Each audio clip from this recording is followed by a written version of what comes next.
Welcome to the 24th episode of Timely Topics. I'm your host, Rory McGloin, and I'm excited to be joined by my spirited co-host, Jen Matthew. Hello. Our theme for this episode is competition. From sports to business, competition finds its way into group dynamics everywhere. Jen and I will discuss how competition can be a great motivator, but it can also topple a team's momentum. We also catch up on some recent team successes and our plans for the holidays. And of course, we'll round things off with our good idea or bad idea segment. You ready to go, Jen? Let's do this. Welcome to the Timely Topics Show, where we're bringing you all the buzz and banter of today's business conversations. Straight from our studios in downtown Hartford, with your hosts, Rory McGloin and Jennifer Matthew. All right, Jen, so welcome back to the studio. It's been a hot minute since we've gotten together in here to record an episode, so we're going to need to take a minute to throw it back to the past month and highlight some of the things we've been up to. And let's kick things off with a bit of a recap for your trip out to Calgary and the GCEC conference. How'd that go? So Calgary was awesome. Have you ever been? I have not. Okay, so Calgary is part of the Canadian Rockies up in north of Montana area. And I didn't know what to expect. I've never been there either. I've heard amazing things, but it is absolutely beautiful. Such a cute little city, lots of great little shopping spaces, restaurants, things to do. And then we actually got a chance to go do an excursion. So we were there for 5 days, did an excursion out to Banff, a bus trip with a huge group of people from the conference. And so we got to go to the national park, see a few things there, go to the downtown area. Oh my gosh, it was beautiful. Yeah, it was incredible. Pictures looked amazing. Yeah. I had never had any sense of what it was like. I knew of the place. The pictures seemed to do it justice, hopefully. And it just looked like you had amazing weather, which was really cool. Mm-hmm. What would you describe for those folks who maybe are thinking about heading out there, or maybe they have no intentions to go out there? Like, it looks almost like kind of country and western like, or, you know? Yeah, I think there's just like a vibe because they have the Stampede there every July. It's one of the largest. A stampede of? I think cattle, right? Okay. Like it's like just a huge country western sort of vibe there. Somebody from Calgary, you have to write in. Someone's going to need to explain this, but we actually, one of the conference events was held at the Calgary Stampede right next to the stadium that they host that. Yeah. But apparently hundreds of thousands of people come every July to go see that. So that's actually now on my list because I absolutely need to check that out. But when you said pictures do it justice, or I think I said this last time when I travel, you take a picture, you're like trying to capture what something looks like, and it just never looks the same on your phone. The blue of that water, it was so vibrant in the pictures, but it was like 10 times more vibrant in person.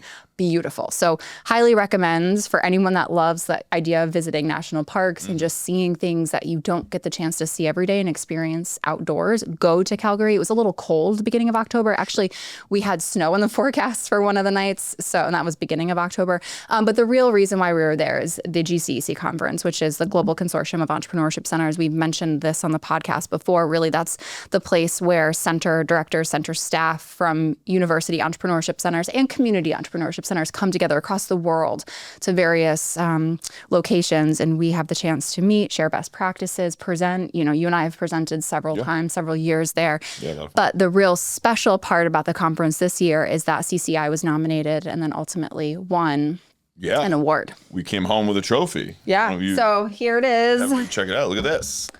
So outstanding contributions to venture creation, which really means CCI has supported the launch and growth of a significant number of ventures out of UConn. And so we're so proud of the work that our startups have done.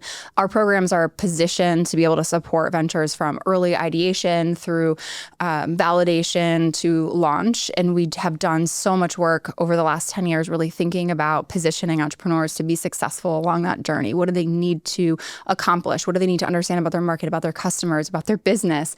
And then what do they need to do to get investors and other people interested to support their next steps? And so it feels really, really good to be acknowledged for the work that we've been building and the success that we've had at the center. Yeah, real quickly, we were just saying before we got started how one of the things that we love to do is build stages for people and to celebrate their accomplishments. And it must have been nice for yourself and Alicia to stand on stage and to feel like you were getting some of that coming back to you. Yeah, and I felt a little disappointed because the whole team couldn't go out. It's an international conference. It is a little more expensive to try to travel there. So unfortunately, the whole team of CCI couldn't come to celebrate. And of course, that's the year that we win or had won. So, but it was great to celebrate when we got back. The team was so excited. Yeah, right? and I think knowing us, we are just getting started, Yeah, and there'll be 100%. lots of success in the future. Speaking of success, we also held the Wolf New Venture Competition, the 10th anniversary of that event.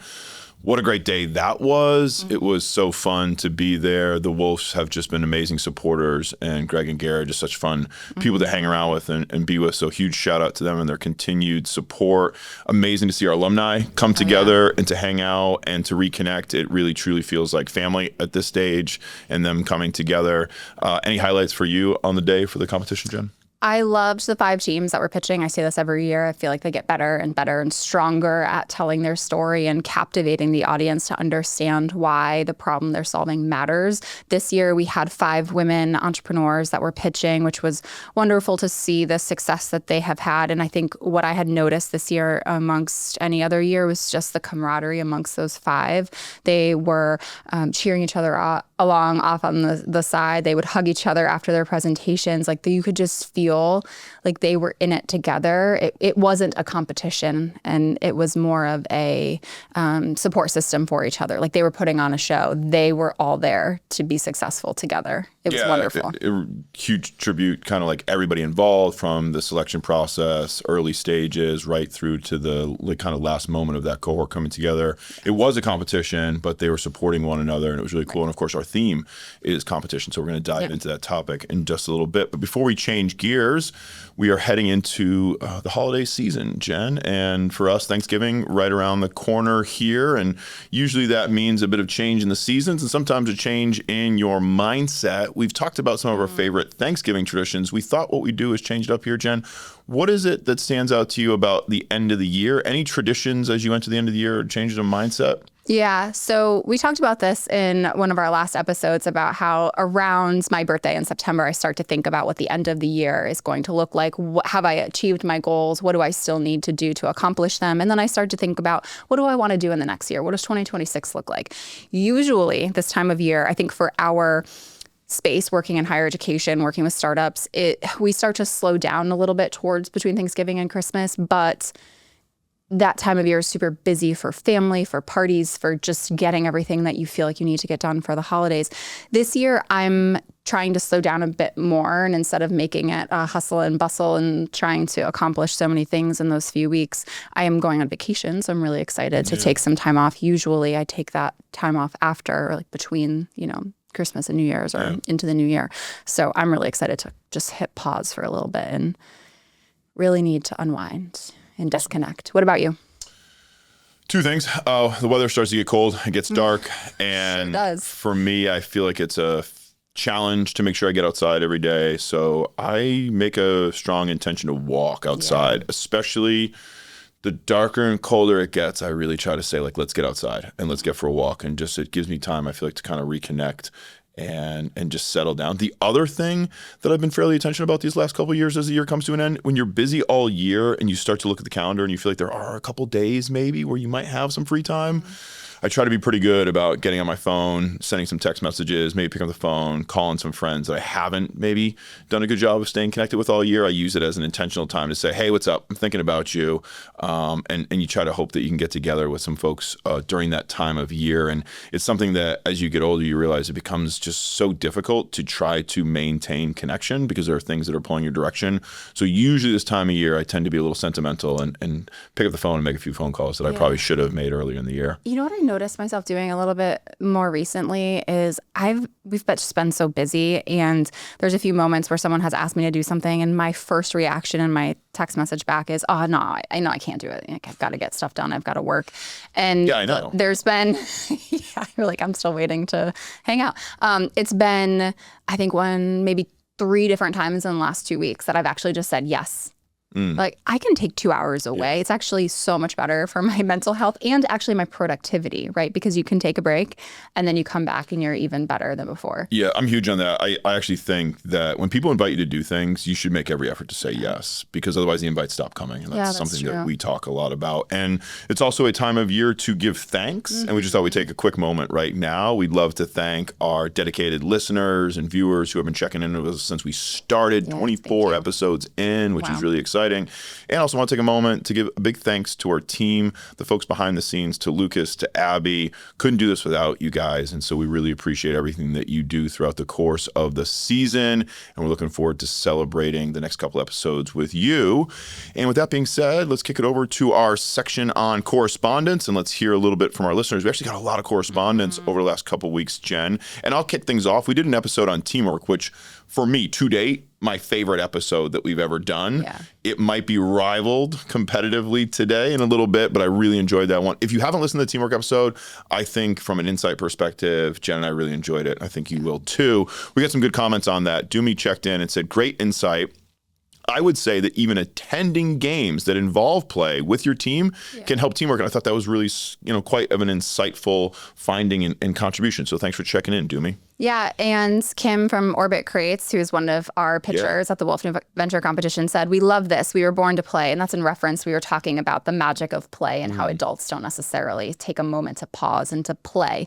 And then Janaid said, clear communication really is the foundation of great teamwork, which was a comment about some of the key points that you talked about, the power of communication on teams. Yeah, absolutely critical, right? Like I think a team has to come together with a shared purpose and a shared vision, whether you're a business, whether you're a family, whether you're a couple, like you have to have a sense of who you are. And we really enjoyed talking about all of those things. And shout out to Kim for a great job at the competition as well. Thanks for checking in. Yeah, and then we had a lot of great correspondence from your interview episode with Tanisha. So that was a great interview. She's awesome. Yeah. And I think getting the chance to talk about art and just opening our minds to something different was really unique experience. I loved that. Yeah, Tanisha Duggan really has been somebody now who's been kind of in the network here for us for the last several months. And when you spend time with folks who are dedicated to art and its creation and its preservation, it helps you shift your mindset. And I was saying this to you before we started recording, like I'm making an intentional purpose to start consuming more art. I find that it boosts my creativity and it allows me to see things from a different perspective. And when you've been doing something for a long time consistently, that's good because it's efficient, but are you missing potentially some of the things? So art's done that. Had a great comment. Thanks for the city of Hartford for checking in. Love to hear that. Lowercase art. We love that. Hartford's creativity shines in every mural, performance, and story shared across our city. Thank you to CCEI and Tanisha for championing accessibility in the arts and reminding us that art truly belongs to everyone. Such a great comment. We totally agree. That's great. Yeah. Jeanette also checked in. Can't wait to listen to this episode. And the Hartford Department of Developmental Services checked in. Art is for everyone. Well said, Tanisha Duggan. So thanks again for all of our guests that come on throughout the course of the year and shed light on a lot of different things that we really appreciate. So as always, we'd love to hear from you. Please send us an email, collaboratory@uconn.edu, if you have an idea for an episode or a guest. You can also find us on LinkedIn, Connecticut Center for Entrepreneurship and Innovation. We are on Instagram, TikTok, and our YouTube channel is @UConn CCEI. Guess what just happened? No way, you're kidding me. Hey, did you hear about... Are you sure about that? I can't believe they. Really? It's time for Timely Topics. In this episode's Timely Topics, we're talking about competition. Jen and I are going to tackle the duality of competition and entrepreneurship. On the one hand, competition can light a fire under us, pushing us to innovate, grow, and reach new heights. But on the other hand, it can be a distraction, a barrier that pulls us away from our true focus and stifles creativity. So how do we harness that competitive spirit without getting lost in the game? Join us as we explore our approach to competition and how it shapes our behaviors and ultimately how we evaluate our success in business and in life. All right. So as we said, this episode is all about competition. So this topic you and I have talked a lot about offline, and we said, hey, let's bring it to the podcast. Let's talk about it because there's a lot of connotations, both personally, professionally, in business, where we can bring competition to the forefront. So what is your relationship with competition? I think you know what my relationship with competition is. It's very competitive. I think I'm pretty competitive with the idea of competition. It's interesting. I think one of the reasons why we thought this would be fun to talk about is that you need competition in business to be successful. I think many of us are independently and individually driven. And when I sat down to think a little bit about my relationship with competition, one of the things that stood out to me was over the years being described as being competitive. And having this reaction sometimes where people say, you're really competitive. not always necessarily followed by this like positive latent attribute, as if somehow that competitive nature may be a hindrance. And when I thought a little bit more about it, I thought to myself, I love to compete, right? I actually don't necessarily describe myself as somebody who is driven necessarily just to win. I like to play the game. I like to feel like at the end of the day, I stepped into the arena, I put myself out there. There was a level of vulnerability that made me feel alive, whether it's on a team or being part of a business scenario, whether it is coaching, training, and development. To me, I want to be great at it. And that doesn't mean that I'll feel like I wasn't successful if I didn't win. I'm okay with losing. I think you can learn so much with that. But I love competition, and I think that it is just such a great asset to have in your arsenal from a business perspective. So are you saying that you think competition means that it basically breeds excellence? I think to some degree, yeah. I would argue that without competition, you are going to struggle to maintain motivation, that you are going to struggle to innovate.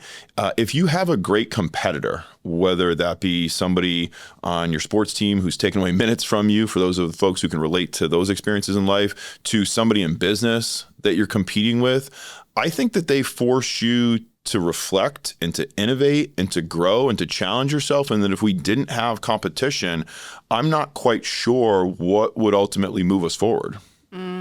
So it raises the bar. Yeah, I think it raises the bar. And I also just think it probably contributes in many regards to helping us find our purpose. Love that. So I know that when we've spoken about this, I've come predominantly from a team-based background. I love to collaborate. I love to be on a team. I love supporting my teammates. I love having that camaraderie that comes from a team space. And sometimes when we reflect and we talk about our anecdotes and how we were shaped, you come from an individual background in terms of your competitions. How do you feel like that plays out for you on a day-to-day basis when you work with somebody like me who's really team-oriented in that competitive space? You're very individually oriented. Yeah, I think it's interesting because I use competition as a motivator for myself to be successful. So very similar to what you just said about being a member of a team or wanting a team to be successful, like showing up and performing. And I know you've used a lot of examples of sport and the translation between business, which I think is so applicable and easy to look at. I'm not huge like team sports person. So when I think about sport necessarily, like in my life, I think about health and wellness and running and fitness and the things that I do to keep leveling up or to continue to motivate myself to do better, to be better. But that to me are all independent measures, because for me, I'm not looking at, if I was comparing myself to you and your fitness journey and I'm looking at how much you can bench press, it's not going to do me very good by looking at those measurements. To me, it's looking incrementally at where I was yesterday, how I feel today, and how do I want to perform today, and where do I want to be tomorrow? Like, that's my measure. Yeah, we talked a little about this, and I want to dive, and I hope that our listeners can hang out with this idea for a moment. And that is that, here's the question. Do we need to have a socialized element to our competitive attributes, to our outcomes, for it to have an impact? In other words, right, if you're competing with yourself, but you're not maybe publicizing or socializing that, if a business is trying to get better, but nobody outside of the business is aware of it, does it have the same impact as a situation where it is explicit that we are competing against one another? We are clearly trying to outduel each other in whatever the thing is. Does that actually promote greater outcomes? Does that actually push folks further? And we kind of ebbed and flowed back and forth in this. I feel like you have to have some sort of explicit competitive nature about it to actually ensure that it leads to better outcomes. Jim, what do you think about that? Does it have to be known to others that you're competing with yourself or you're competing with others for it to produce the same outcomes? Well, I think we talked about this in line of winning. So what does it mean to win? What does success look like? I also think, because we talk a lot about motivation and competition driving motivation, we always think, well, what sustains motivation? And that is your ability to continue to persist or to show up every day. So if it gives you that drive to keep doing the thing, to create the measurements. So I use the, again, we had talked about this before in prepping for the episode, but we had talked about running and we talked about Strava and some of these other apps that you can use to track your own scores. But then it's just like engaging the community, which I always have privacy settings off because I don't want to be sharing my metrics, because to me, that doesn't motivate me. It really, really doesn't. To me, I don't need to be posting about what I'm doing on social media to get that energy. I want to see where I was yesterday, and I want to get a little nudge. Like, I'm okay with the little push notifications from the app that's like, hey, you did this yesterday. What do you think about today? But don't you feel like you don't enjoy if you set your best ever 5K time this weekend and that goes up and Rory clicks kudos on it and you go, oh, that's cool. Somebody acknowledged my success. Even if it was an individual success, is that not a motivator? Not for me.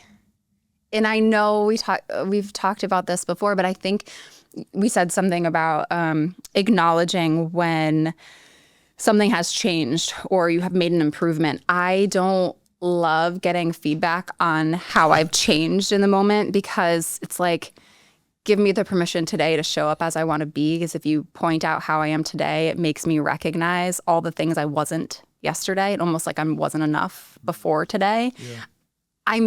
I don't know, I'm a little too self-reflective, I think, and I overanalyze those things. So I'm not saying, like, you're hearing like Jen's personal anecdote. Do I think that translates to most people in the world? Probably. Yeah. No, it doesn't. No one's like you. That's good. Well, no, I have to say, because if you're a business and you are trying to remain competitive in the marketplace, if you want to stay open, I have to think that you would care deeply about the success metric applied by your customers. In other words, was it the best pizza they've ever had? Was it the best service they ever had? Was it the best training program they've ever had? Was it better than the last one? And I know in the spaces that I like to be in, right, I'm competing not just with myself, but I do believe that it's motivational to me to try to think about how can I do this better or more innovatively than those who came before and may come after me, because I want to stand out in the marketplace, because that's what's going to allow me to sustain business. And for me, it is a place of winning, because there are other people in the marketplace that are looking for that market share, right? And we have plenty of examples where we see competition between two giants, right? Particularly right now in the software space, where their competition with one another is good for us as consumers. Yeah. Yes, I do think that competition in business is great, but here's the question. Do you want to be recognized as the best under whatever set of measurements that people are measuring against, or that I'm better than blank company? So it's, am I the best in this industry, or am I better than this particular competitor? And I think this is the struggle. I'm like, let's get into this. So we open with this idea of like the duality. So competition, I would argue, is absolutely paramount if you want to have a successful economy.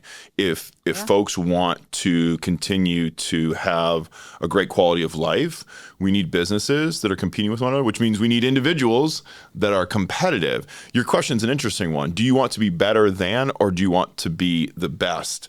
I see it as probably a desire to want to be the best version of yourself, right? To be able to feel like you went to the ends of the earth to try to provide in a way that was the best of your abilities. If that allows you in any given moment for 1 second to be the best, maybe, but really, right, you're probably competing with yourself at all times. This is where the duality comes in. And let's talk about this. But at what point can your either individual or team drive to be the best, or to be the best version of yourself? When can that become a distraction? Because I think a lot of our listeners likely can relate to a situation where we've taken on a goal, we've taken on a task, whether it was in business, whether it was in our personal lives, and we said, I want to reach these goals, and we become obsessed with it. Obsessed to the point that potentially we are no longer taking into consideration some of the feedback that we may be getting. And we might even be pursuing goals that may not actually provide for others in the way that we want to. Yeah, well, we've talked about this so many times. What is success? And there's a great quote. I can't remember who said it, but it's something along the lines of, it's not winning that matters, it's wanting to win that matters. Yeah. So it's, do I care ultimately at the end of the day what the scoreboard says, or do I care that I went out and I worked my hardest, that I crushed it, that I brought a team along with me, that my teammate performed better than they usually do? To me, that's winning. So to win the game, sure. To show up to win, I don't know. I'm going to raise the challenge to that, right? Okay. I think the scoreboard does matter. And I think that in the game of life, people vote with their feet. I think that businesses ultimately that can stick around for over 100 years, they're likely finding a way. I mean, being in a capitalistic economy is a great thing for customers, for folks that are making decisions. We should hopefully have enough competition in the marketplace that businesses are challenged every day to provide the very best of their service, to operate with integrity and transparency. We're seeing huge shifts come out of marketplaces in terms of what's going into our food, right? And how we're thinking about the way that we treat employees. I'm going to go one step further to what you said, though. And it's, if I'm trying hard, is that enough? And I just wonder, is our society shifting to a place, and is our relationship with competition potentially shifting where that is the satisfactory space? Well, I tried hard and therefore it was good enough. And I'm only saying this because when we think about the K through 12 education space, right? Are we going to continue to raise generations to compete with one another, or do we continue to trend into a space where maybe students are no longer competing with one another? And I don't necessarily know if that's helping them in any way, because I think that having some external forces, having some friends and some foes along the way is ultimately, for me, that's that point of self-reflection. How do I know who I am? Through compare and contrast, man. And that comes through a certain level of competition. Yeah, go ahead. I'm over here just like pounding out notes because I have so many things to respond to everything you just said. Love it. So where do I even begin? At the beginning, I wanted to say to you that the concept of rising tides raises all ships. And we talk about competition in the marketplace. We talk with entrepreneurs that are like, oh, I just found a competitor in another country that's kind of working on the same thing as me. Does that mean I could go out of business, or this is not worth pursuing? And it's like, one, that means you validated that there's a market need, that someone else is just as crazy as you are to bring that to market. But also, if you're building in an industry that doesn't currently exist and you have other people that are building alongside of you, where right now the trend with all of this type of health food, protein and everything. Yeah. It's like at the beginning when you start to see it places, like you're allowing your customers to create expectation that drives demand in spaces it never did before. Mm-hmm. So if you have multiple options out there, it allows more consumerism. So I think that there's so much value in that piece of it. But I want to go to a point which you said the individual piece of is good enough. And I don't like the good enough, because that means, to me, it's like the word of enough is I just don't like that word, because it just feels like baseline, you're good enough. Like, I think baseline, everyone is good enough. It's like, how do you perform how are you excellent? How do you show up and be excellent? And I know you and I have talked so many times about individuals' drive and motivation to be excellent, to show up every day and really commit 100% of their energy and effort. And how do we not only help that with individuals and entrepreneurs, but how do we help organizations build teams that reward and support that culture of excellence? There's a lot that we can unpack, I think, even there, but... Yeah, and I, one of the things I'm going to kind of challenge some more ideas that are being put out here, and that is in regards to when or how do we celebrate? Okay. And what I want to get to is, I think one of the things that's kind of cool and unique about sports, which makes them different than business, is they operate in seasons. And I think that for the human spirit, it makes sense. I think we operate in seasons in the sense that our ability to celebrate a victory is so important, because I think a couple things happen. It creates a marker in time to say that was a successful season or a successful day. And I think for the human psyche, having success, they talk about it, breeds success. When you look at organizations that got off to a good start and were able to maintain success, that can propel them for many, many years. When you look at organizations that don't get off to a good start, when you look at individuals, right? Look at individuals, whether that be in their personal lives and their sporting careers, and they have struggles at a young age, that may be almost an immediate barrier, right? So if you went off at a young age and you were trying to get good at this thing and you spent 5 years and you never won a game and you never won a medal and you never actually had any success, how likely would you be driven to continue trudging along for another decade? And I think the thing that's nice about sports is that we get that season. But in the world of business, there really are no seasons, right? You have to sustain forever. And that's incredibly challenging, right? So you look at the example of a place like Blockbuster, right? They had a Blockbuster on every block. What's Blockbuster? Right? And many of our listeners are like, what's this? Right? They had a Blockbuster on every block. And there was no challenge. There was no competition in marketplaces where you rented videos, right? And then Netflix comes along and completely changes the model to a point now where the model is completely changed, right? And that's good for us, but it's not good for Blockbuster. Blockbuster went out of business, right? So in the game of business, there's winners and there's losers, right? And it can be relentless in that pursuit. And I do believe that in business, it's just as important to define what you're going to celebrate as an outcome, because if you don't allow your team and your employees to celebrate for a moment, how are you asking them to show up every single day, relentlessly, infinitely, to always get better, right? Without a moment to pause and say, this was good. And if you don't have success, should you not also sit down and say, guys, we didn't meet our goals, right? The team wasn't good enough this year, and here's what we're going to do next year to try and fix that. So it's interesting because I think that competition allows those markers to take place, and I think they're really important to help maintain the team's purpose and mission together. So to oppose something, or maybe say it differently, I think to me, actually winning a game is the celebration you need to say at the end of this game, we performed, which I ultimately don't believe to be true, because you could have had a really terrible team you're playing up against, or your players didn't show up 100% version of themselves. But what if they showed up 110% versions of themselves and you lost because the other team showed up 120? Are you going to tell them that wasn't a victory, that wasn't a win? You saw someone that never started or never came to the front, that actually took the ball and put it in the net and really crushed it for your team, or had a great assist. Like, is that not winning? So are there moral victories in business is what you're asking? And I'm using sport, like, because I'm on the other side of the fence here, like trying to play the sport game. But like, yeah, I think when you're capturing part of the market, if your capacity as a business is only to sell X and you hit that number, just because your friend down the street has the ability to do that 10 times over, are you a loser? No, you hit your margin, you hit your goals. So I think what I'm saying is the individual measure of success is what matters. And I think we need to calibrate and balance the expectations between looking outside for external motivation to drive us to be better, but then looking inside to what the actual ability is of our team or ourselves and build to that. Yeah. I mean, there's no doubt we talk about having a sense of self-awareness. I think one of the things that we'd love to call our listeners to think about is, what is your relationship with competition? Do you find yourself being particularly externally motivated? So today might be a great day to say, you know what, let me go and set some individual markers. If you're somebody who, like Jen, very individually driven and motivated, we talked about this, and I said, go be a part of a team, right? Go get in that team spirited space and say, okay, how do I take my assets and my strengths and my weaknesses and then kind of conform to the team's ability to hit their goals?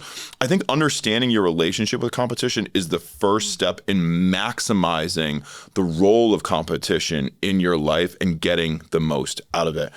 This was a fun conversation, fun. Jen. I felt like we were a little competitive there. Just a little bit. I think I won that one, though. Okay. I just like to compete. Here's what we'd love to hear is, for our listeners out there, what's your relationship with competition? What does it do to motivate you? How has it impacted the way that you live your life and lead your businesses? Take some time and let us know. Good idea? Bad idea. All right, Jen, it's time for our good idea or bad idea segment. And our theme for this episode is competition. So I wanted to take us down that path. All right. So we have the great fortune of having an opportunity to work with entrepreneurs at many stages. But very often when we speak with entrepreneurs at their early stages and they're coming us to pitch our ideas, we often ask the same question. We'll say to them, is there anybody in the marketplace? Is there any competition? Who else is out there? And more often than not, we'll get one of two answers. The entrepreneur will say to us, there's nobody in the marketplace. It's a completely brand new novel idea. Or they'll say, yeah, there actually is a few competitors in the area, and here's how our value proposition separates us. So my question for you today, is it a good idea or a bad idea for entrepreneurs to try and be the very first into their marketplace? Do you think it's a good idea or bad idea for entrepreneurs to pursue ventures in which they believe or think that there is truly no competition? There's nobody like them in the marketplace. Do you think that's a good idea, or do you think that's a bad idea? I don't believe that it's true that there is zero competition, because if those entrepreneurs go out and talk with their customers are very likely cobbling together something that serves as a replacement or a solution for the time being. So what I would say as entrepreneurs, one, need to go do customer discovery to get out and talk with the customers that they think that they're going to serve in the industry in which they think they're going to enter, to better identify the pain point, the problem that they're solving, and the value potentially they can contribute to those customers. And then what they need to understand is, if you have this problem, what are you doing today to solve for it? And then identify, okay, now I can figure out my value proposition as a company and my differentiating factor against this cobbled together idea. Does that make sense? So there is competition, always. That's what I believe. I 99% agree with you. And as I was putting together this good idea, bad idea, I thought along similar lines. And it dawned on me that there's maybe one exception limited by geography. So if you're an entrepreneur and you think that there is a geographic opportunity to be the one provider of a particular service or product in an area, that may be the one space left that we can still create a monopoly. And I think that's actually quite interesting and unique. And I'm going to just throw this out there to our entrepreneurs. Challenge yourself to think a little bit that way, right? If you were the only sole provider in an area, what would that look like? And for the vast majority of entrepreneurs, of course, that we work with, they are not creating things that are geographically based. But what if they were? Or is that a good way for you to think about your business from a niche standpoint to start for those folks that are looking to bootstrap their business from the beginning? Yeah, but there's still competition in the market, because someone from another geographic location that has already pressure tested their business in one location could ultimately come here to Connecticut, if that's the example we're giving, to launch their company. The other thing of saying literally there's no customers in the market means you're building everything from scratch. That person could look at their competition or someone who's already doing that in another location and try to mimic the successes. So I still don't know if that's, I don't know. All right. Well, we will wait and we'll hear it from our listeners. Did I even hopefully say if it's a good idea or a bad idea? No, of course not. Okay. No. So Should I? good idea or bad idea? I think they should go for it. Enter that market. Even if there's people in the marketplace. Well, the question was, if there's no one in the market, should they enter it? And I think as long as you do your due diligence and it's not incredibly risky because you're creating something nobody wants, and that's why no one's done it before, because there is no problem. I think there's probably a few examples out there where people created things that nobody thought they wanted, and they ended up becoming tycoons in the industry. Well, can someone tell us that? Well, that's what we're looking for. Okay, right? Send it in. Tell us. Send us in your examples, and hopefully we'll have another thing to talk about in our next episode. That's our show. Thanks so much for tuning in. Please be sure to share with your friends or drop us an idea for a future episode, topic, or guest. And don't forget, we produce our show right here in the Collaboratory studio at CCEI in the heart of downtown Hartford. Until next time, we wish you good luck in all of your endeavors.